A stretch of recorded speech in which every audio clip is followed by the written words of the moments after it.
যারা খুব বিজ্ঞানপ্রেমী তাদের জন্য অবশ্যই বিজ্ঞানের আলোকে ভগবত দর্শন এই গ্রন্থটা একটা উপাদেয় হবে। কারণ আমরা সাধারণত কি বুঝি, বিজ্ঞান আর ভগবান একসাথে চলতে পারে না, বিজ্ঞান ভগবানকে মানে না, এই ধরনের বিশ্বাস আমাদের মধ্যে আছে।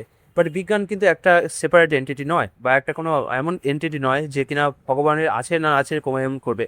বিজ্ঞান হচ্ছে নিরপেক্ষভাবে শুধু বিজ্ঞান প্রকৃতির সূত্রগুলো কীভাবে কাজ করছে সেগুলো আমাদের সামনে তুলে ধরে। আর যখনই কোনো সূত্রের কথা আসে অবশ্যই তার সূত্রকর্তাও থাকবে। যেমন আজকের দিনে এআই স্বতঃস্ফূর্তভাবে কাজ করছে। এমন নয় যে আপনি এআইকে কোনো প্রশ্ন করছেন আর তার পিছনে বসে থাকা একজন সেটার উত্তর দিচ্ছে। একজন ব্যক্তি এআইকে সৃষ্টি করেছেন, এবার এআই স্বতঃস্ফূর্তভাবে চিন্তা করছে।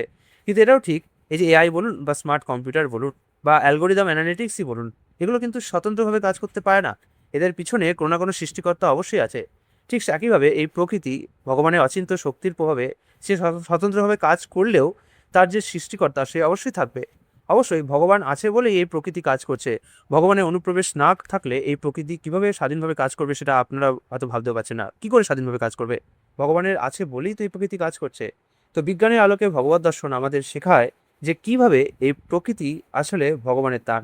বিজ্ঞানের আলোকে ভগবত দর্শনের প্রথম অধ্যায়টা হচ্ছে ঈশ্বর। এখানে আমরা দেখতে পাই কিছু কিছু বৈজ্ঞানিক যারা ঈশ্বর বিশ্বাসী ছিলেন, এবং আমরা দেখতে পাই যে কিভাবে পদার্থবিজ্ঞান, রসায়ন বিজ্ঞান, জীববিজ্ঞান বা গণিতশাস্ত্র যতই আমরা গভীরে যাই না কেন, সবকিছুই কিন্তু একটা কোনো না কোনো ঈশ্বরের অস্তিত্বকে স্বীকার করে। যখন আমরা কোনো জিনিসের ওপর দেখি, যেমন একটা সমুদ্রে যখন আমরা ওপর ভেসে থাকি, তখন সেভাবে সমুদ্রের গভীরতা বা সমুদ্রের বিশালত্ব উপলব্ধি করতে পারি না। কিন্তু যখন গভীরে যাই আরো, তখন বুঝতে পারি সমুদ্র আসলে কি বিশাল, কত পর্বতপুঞ্জ, কত নতুন নতুন জীব এর ভেতরে রয়েছে। কিন্তু ওপরে কিছু সেভাবে দেখা যায় না। ঠিক সেভাবে কোনো শাস্ত্র অধ্যয়ন করলে বা কোনো গ্রন্থ অধ্যয়ন করলে যত তার গভীরে যাওয়া যায়, ততই তার সম্বন্ধে ঈশ্বরের যে অনুভূতি সেটা দৃষ্ট হয়। এরপরে দ্বিতীয় যে আছে, চ্যাপ্টারটা আছে, সেটা হচ্ছে ঈশ্বর সম্বন্ধে বৈজ্ঞানিক জ্ঞান লাভের উপায়সমূহ। এখানে লেখক আলোচনা করেছেন যে আমাদের ঈশ্বর সম্বন্ধে জ্ঞান লাভ করার জন্য কিভাবে আমাদেরকে বৈজ্ঞানিক পন্থা শরণাগত হতে হবে। অর্থাৎ এখানে আমি বলবো কি, লেখক এখানে দুটি পন্থার কথা বলেছে, একটা অবরোহ পন্থা, একটা হচ্ছে আরোহ পন্থা। অবরোহ পন্থা হচ্ছে সেই পন্থা যে পন্থাতে কোনো কিছু আমরা ওপর থেকে নেমে আসে। অর্থাৎ আমার বাবা আমাকে বলেছে যে ইনি তোমার মা, বা আমার মা বলেছে ইনি তোমার বাবা, এবং এটা আমি বিশ্বাস করছি। এখানে কোনো বৈজ্ঞানিক পরীক্ষা নিরীক্ষার কোনো প্রমাণ মানে জায়গা নেই, অবকাশ নেই। তো ঠিক আছে, যেমন কেউ যদি খুঁজতে যায় তার বাবাকে, তাহলে তাকে কি করতে হবে? এখন সে দুটো পদ্ধতি আছে, হয় তাকে তার মায়ের থেকে জিজ্ঞাসা করতে হবে যে আমার বাবাকে মা, অথবা তাকে ডিএনএ টেস্ট করাতে হবে। এবার ধরুন তার বাবা তার জন্মের আগেই বা জন্মের সময় মারা গিয়েছে, কোনো কারণে অ্যাক্সিডেন্টে মারা গিয়েছে, হতেই পারে। এমন অনেক বাচ্চা জন্মে যাদের বাবা জন্মের সময় বা জন্মের কিছুদিন পরে মারা গিয়েছে। তো ডিএনএ টেস্ট করা হয়নি, সংরক্ষণ করা হয়নি। তো এখন সে কীভাবে প্রমাণ করবে? আবার ধরুন কারোর বাবা জন্ম দিয়ে সে চলে গিয়েছে, তো এখন সে কি পৃথিবীর সমস্ত লক্ষ লক্ষ মানুষ, কোটি কোটি মানুষের ডিএনএ খুঁজে বেড়াবে? তো এই পন্থা হচ্ছে বৈজ্ঞানের কাজ। বিজ্ঞান কি করে? এভাবে লক্ষ লক্ষ মানুষের ডিএনএ খুঁজে বেড়ানোর মতোই লক্ষ লক্ষ টেস্ট করে দেখছে, এটা নয় এটা নয়, নৈতি নৈতি নৈতি, ঠিক আছে, এটা নয় এটা নয় এটা নয়, এভাবে বিজ্ঞান একটা সিদ্ধান্তে পৌঁছাচ্ছে। কিন্তু এটা একটা খুবই কঠিন জটিল পন্থা। কারণ ভগবান তো অসীম, তো এইভাবে আমরা কত চেষ্টা করব, এটা পারবো না। তো আমাদের সরাসরি যেভাবে বাবা, মানে আমার বাবাকে জানার জন্য মায়ের কাছে জিজ্ঞেস করতে হয়, মা আমার বাবাকে, এবং মা যেটা বলবে সেটা মেনে নিতে হয়। ঠিক সেইভাবে আমাদের ভগবানকে জানার জন্য বেদই শাস্ত্র, যারা আমাদের মাতার মতো, যিনি আমাদের মাতার মতো, তার কাছে শরণাপন্ন হতে হবে। বেদ যখন বলবে যে ইনি হচ্ছে ঈশ্বর, তখন আমাকে সেটাই মেনে নিতে হবে। তো লেখক এখানে এই দুটো পন্থার কথা বলেছে। এছাড়াও এই অধ্যায়ে লেখক ব্যাখ্যা করেছেন যে কিভাবে আমরা বৈজ্ঞানিক পন্থার সাহায্যে ভগবানকে খেতে পারি না। কারণ ভগবান যেহেতু আমাদের পুতুল নাচের মতো নাচাচ্ছেন, তাই ভগবান হচ্ছেন এই জড়জগতের ঊর্ধ্বে। তো এই জড়জগৎকে যত কিছু আমরা সৃষ্টি করি না কেন, এই বিজ্ঞান তো জড়জগতের ঊর্ধ্বে যেতে পারে না। তো ভগবানকে কি করে জানতে পারবে? ভগবান যদি কৃপা করে আমাদের জানান যে আমি আছি, তখনই আমরা জানতে পারবো, নাহলে কি করে জানতে পারবো? তাছাড়াও বিজ্ঞানের যে ত্রুটি, যেটা মানুষের ত্রুটিও বলে, তার চারটে ত্রুটি আছে মানুষের। সেটা হচ্ছে ভ্রম, প্রমাদ, বিপ্রলিপ্সা, আর হচ্ছে পৌনাপাঠক। এই জন্য আমরা কিন্তু প্রকৃত সত্যের কাছে যেতে পারবো না। ভ্রম অর্থাৎ আমাদের ইন্দ্রিয়গুলো কিন্তু সম্পূর্ণ নয়, এ ভুল করে। যেমন মরীচিকা দেখি, মরীচিকা তো নেই, তাও আমরা দেখি, তাহলে আমি ইন্দ্রিয় ভুল করে। কিংবা গরম করে রাস্তায় জল দেখা, অথবা আরও অনেক ভুল, যেমন রজ্জুতে সর্পভ্রম, এটা একটা খুব প্রকৃষ্ট উদাহরণ। প্রমাদ, যেমন কোনো জলের মধ্যে যদি একটা লোহার রড লাগানো থাকে, জলটা যখন নড়ে মনে হয় যেন লোহার রডটাও নড়ছে, কিন্তু অ্যাকচুয়ালি লোহার রডটা নড়ছে না।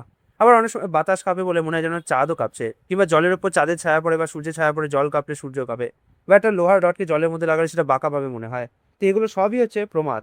অর্থাৎ আমরা যা দেখছি সেটা ভুল নয়, কিন্তু সেটা সত্যিও নয়। যেমন জলের মধ্যে একটা লোহার রড আছে, তখন আমরা উপর থেকে যেটা দেখছি সেটা বাঁকা দেখছি, তো এটা ভুল নয়। আমি যেটা দেখছি সেটা ঠিক দেখছি, কিন্তু আবার এটা ঠিকও নয়, কারণ যেটা আমি রডটা কি সত্যি সত্যি বেঁকেছে, দেখে হচ্ছে প্রমাণ। এটা আমাদের ইন্দ্রিয়ের হচ্ছে ত্রুটি।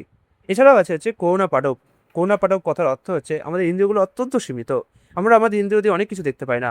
উদাহরণস্বরূপ আমরা আমাদের ইন্দ্রিয় দিয়ে একটা মাছি যখন গুনগুন করে, তখন সেই গুনগুন করে যে কম্পাঙ্ক, যেটা আমাদের একটা 20 হার্টজের নিচে এবং 20 হার্টজের ওপরে হয়, তখন আমরা সেটা শুনতে পাই না। তার মানে কি সেটার অস্তিত্ব নেই? আমরা অবলোহিত রশ্মি, ইউভি রে এগুলোকে দেখতে পাই না, কিন্তু তার মানে কি এগুলোর অস্তিত্ব নেই? তো এই আমাদের ইন্দ্রিয় হচ্ছে করুণা পাঠবে ভরা। আর হচ্ছে বিপ্রলিপ্সা। বিপ্রলিপ্সা হচ্ছে আমাদের প্রতারণা করার একটা প্রবণতা রয়েছে। যেমন আমরা দেখি আজকালকার দিনে মুভিসগুলো কি একটা প্রতারণায়, কারণ মুভিতে যেটা হচ্ছে, যেটা দেখাচ্ছে সেটা সত্যি নয়। যদিও কোনো মুভি বায়োপিক যে বাস্তব ঘটনার উপর নির্ভর করে তৈরি করা হতে পারে, বাট তবুও তার মধ্যে কিছু মাল মশলা মেশানো হয় যা কিনা সত্যির সাথে মেলে না, যা কিনা এক্স্যাক্ট নয়। তো এই প্রতারণা করার প্রবণতা আমাদের মধ্যে সর্বদাই বিদ্যমান। তো সেইভাবে এই প্রতারণা আমরা অনেক সময় যে সবসময় লোককে করি তা না, কখনো কখনো আমরা নিজেদেরও করি। অর্থাৎ অনেক সময় আমরা কি করি, মা আমাদের বলে যে ওই আকাশের চাঁদে না চাঁদ মামা রয়েছে, আমরাও সেটা মানি। কেন মানি? কারণ আমাদের ভালো লাগে। তো আমাদের এরকম ভালো লাগে বলে আমরা এমন অনেক কিছু সত্যকে মেনে নিই যা আসলে সত্যি নয়। একে বলা হয়েছে প্রতারণা। তো এই প্রতারণা আমরা কেবল একে অপরের সাথেও করি না, আমরা নিজেদের সাথেও করি। অনেক সময় নিজেদেরকে ভুল বোঝাই যে না না আমি ঠিক আছি, আমি সুখে আছি। এগুলো একটা প্রতারণা করার ক্ষমতা। তো এগুলো থাকলে আমরা কি করে বিজ্ঞানের মাধ্যমে ঈশ্বরকে পাবো? এই ত্রুটিগুলো যদি না থাকে তবেই তো পাবো। তো বেদ যেহেতু ত্রুটি মুক্ত, তাই আমরা বেদের ওপর ভরসা রাখতে পারি। 3 নম্বর অধ্যায়টি হচ্ছে ঈশ্বর উপলব্ধির জন্য বেদান্তে আবরোহ এবং অবরোহ পন্থার সমন্বয়। এই অধ্যায়টিতে বলা হয়েছে যে এই যে দুটো পন্থার কথা বললাম, অবরোহ আর আরোহ পন্থা, আমাদের বেদও কিন্তু সেই দুই পন্থার একটা সমন্বয় করতে বলেছে। কিন্তু কীভাবে সমন্বয় করতে বলেছে? অবশ্যই আমাদের কিন্তু তদ্বিদ্ধি প্রণিপাতেন পরিপ্রশ্নেন সেবয়া উপদেক্ষান্তি তে গানান গানিনা তত্ত্বদর্শিনা।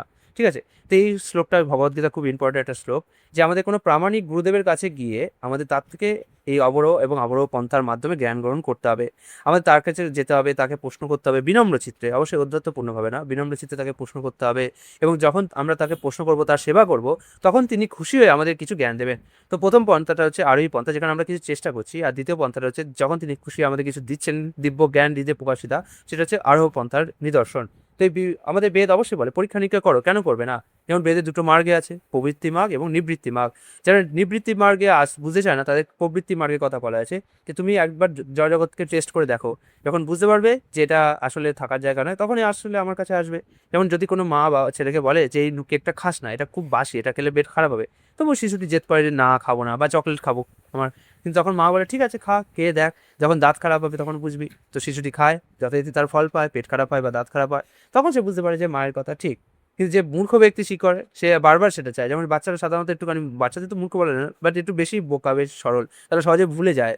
ঠিক আছে? তার জন্য তারা বারবার একই ভুল করে। কিন্তু একজন প্রাপ্ত মানুষ, বয়স্ক ব্যক্তি যদিও বারবার একই ভুল করে, মায়ের দ্বারা বারবার লাথি খেয়েও যদি একই ভুল করে, তাহলে তাকে কি আপনি আর সরল বা বোকা বলবেন? তাকে মূর্খ বলাই বেশি বেটার, অতিরিক্ত নয় কি, সরি, বেশি সঠিক নয় কি?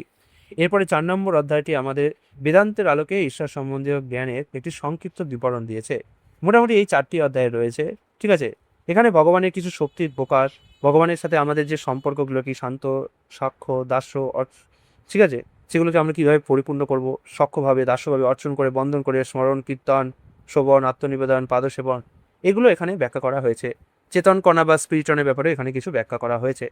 গ্রন্থটা খুবই সুন্দর, পড়ে খুবই মজা পেলাম, কারণ সায়েন্সের ব্যাকগ্রাউন্ডের ছাত্র হওয়ায় আমি এই ধরনের গ্রন্থ পড়তে খুবই আগ্রহী। এবং এই ধরনের গ্রন্থ আমার যে মানসিক ক্ষুধা সেটাকে অবশ্যই স্যাটিসফাই করে। তো এই গ্রন্থটা অবশ্যই যদি আপনারা খুঁজে পান, তাহলে সংগ্রহ করুন ইসকন মায়াপুর থেকে। গ্রন্থটির দাম সাধারণত 50 টাকা মনে হয়, 30 থেকে 50 টাকা হতে পারে। এখন কেমন দাম করে সেটা আমি বলতে পারবো না। হরে কৃষ্ণ।